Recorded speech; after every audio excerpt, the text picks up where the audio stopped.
In today's tutorial, I'm going to show you how to use just a few basic beginner techniques to create this gorgeous crystal charm bracelet in under 10 minutes. To make this particular design, you're going to need a length of chain around about 30 centimeters or 12 inches in length. You're going to need some head pins. I've got ones with little balls on the end, but you can also use flat head pins.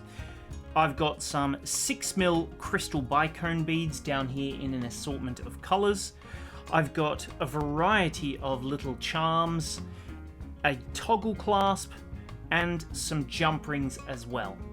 To give it a nice little finish, I also have a little charm which you can use either something that will give it a little bit of personalisation and say that it's been made by you, or maybe something from your favourite brand.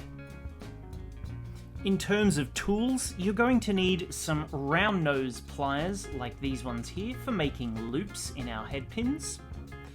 We're also going to need some cutters. And lastly, a pair of pliers that we can use for gripping and opening and closing our jump rings. One is enough, but ideally, if you have two pairs, that's even better. The first thing we're going to do is add one side of our clasp to our chain. The way that we'll do that is by using a jump ring. You can use round jump rings or oval jump rings, it doesn't matter, whatever you prefer. And if you look closely, the little jump ring has a slight gap right there in the center. So if we use our pliers, if you just use one pair of pliers, you can use your hands on the other side. Otherwise, if you do have two pairs of pliers, you can bring in your second pair and use that.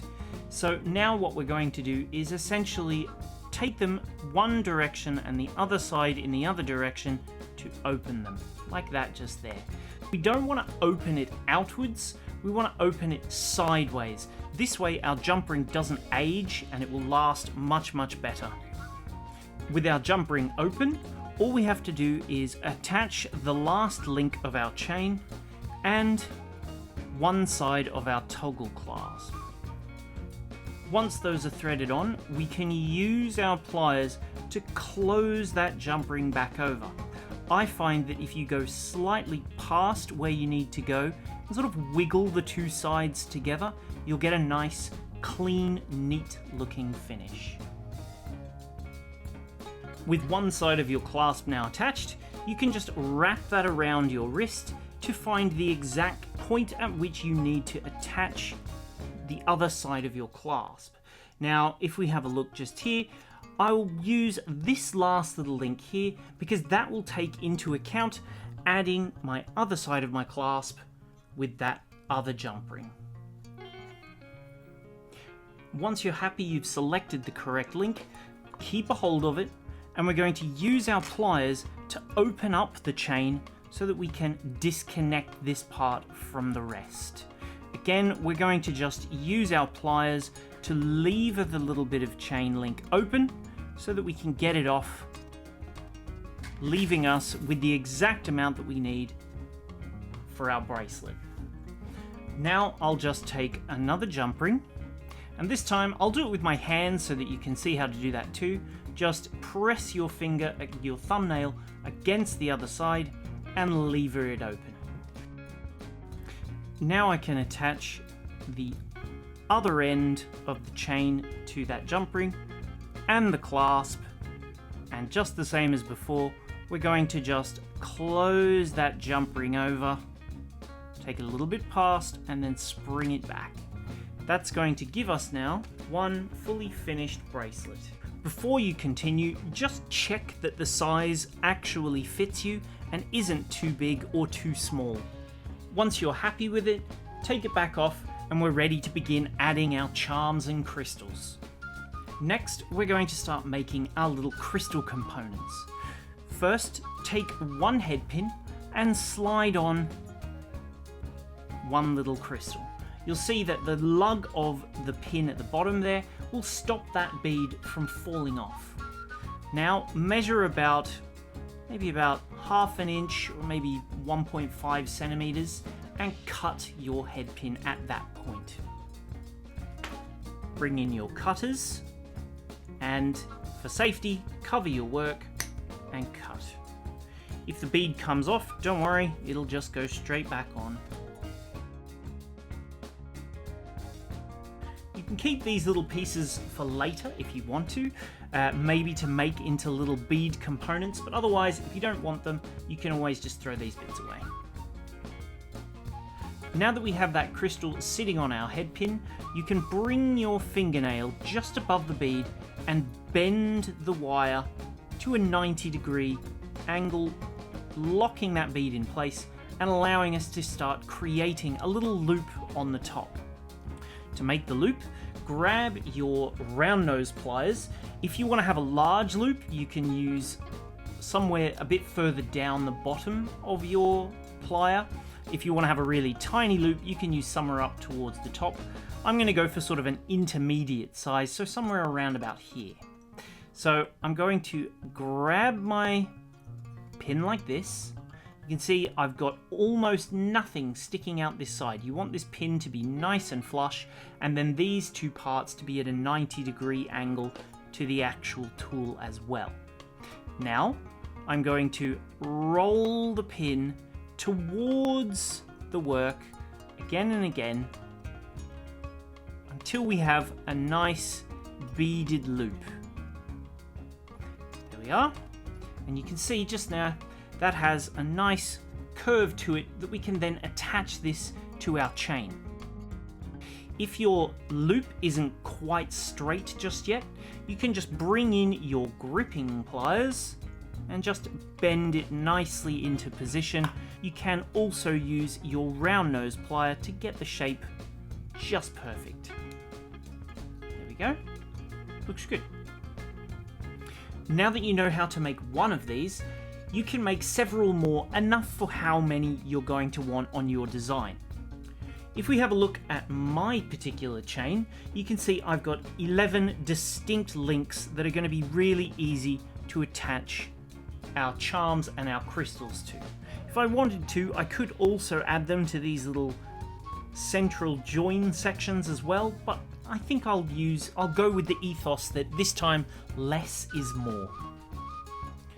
With that in mind, I'm just going to add one component to each little link. So because I have 11 in total, I can do 5 crystals and 6 charms, or I can do 6 crystals and 5 charms. Whichever way, it's up to me, but I think I'm going to go with the extra crystal for a little bit more bling.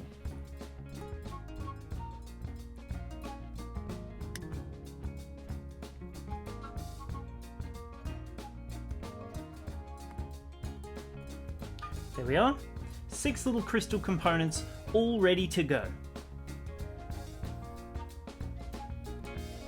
Now that I've got my components ready, I've chosen 5 little charms that I'm going to put attached to every second link.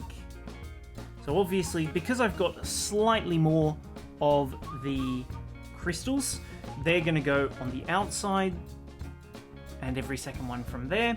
And then because I have 5, it's going to be the centralmost one and then every second one out from there.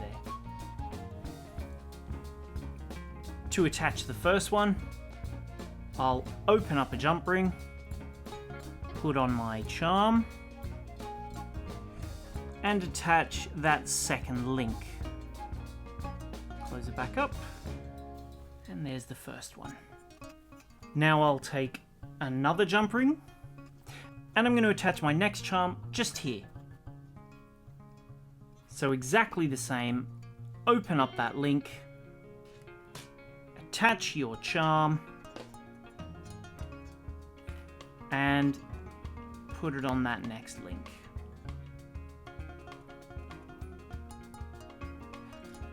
Using your pliers, close it back over,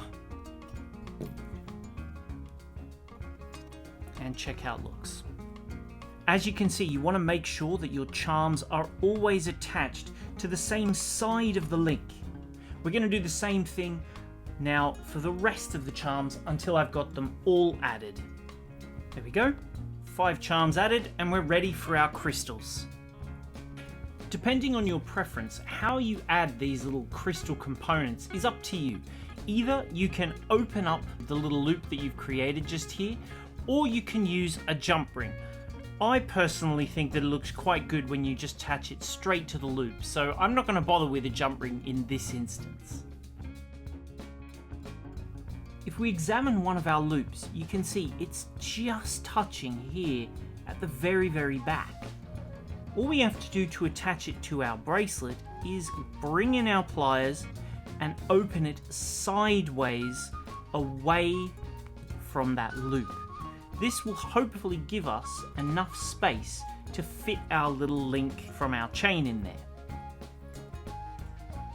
Being careful to make sure that we're attaching it to the same side as our chain, I'm going to attach our first one to the bottom of this very first link. Just loop it onto there, like so, and then you can close that loop back over until it's nice and neat back against our crystal. There we are. Easy, right? So now we're going to do the same thing again, adding crystals into each of the gaps until we're finished. There we go. And that's our crystals added now too. All we have to do now at this point is add that one last little finishing touch, which is basically to add on our little identifying tag. If you want to go with a Bead Spider one, then by all means. Otherwise, if you're making to sell, you might go with a little handmade one, or something that says made with love, crafted for you, something like that. Same as before, we're going to grab one last little jump ring, open it up, put on our handmade charm there, and attach it to the jump ring just before the clasp. Close that up, and we're finished. Perfect. At this point, it's a good time to just make sure that your little links are all closed perfectly. See this one just here, how it's open just the tiniest amount? Over time, that can open and open and open until eventually you lose your clasp or that extra little charm. So if you just bring in your pliers and just wiggle the two ends together like this, you can just bring them nice and close and into contact so that they aren't open anymore. That way, it's much more secure.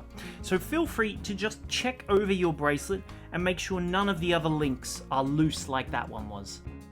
Once you're happy with it, all you have to do is put it on and start wearing it.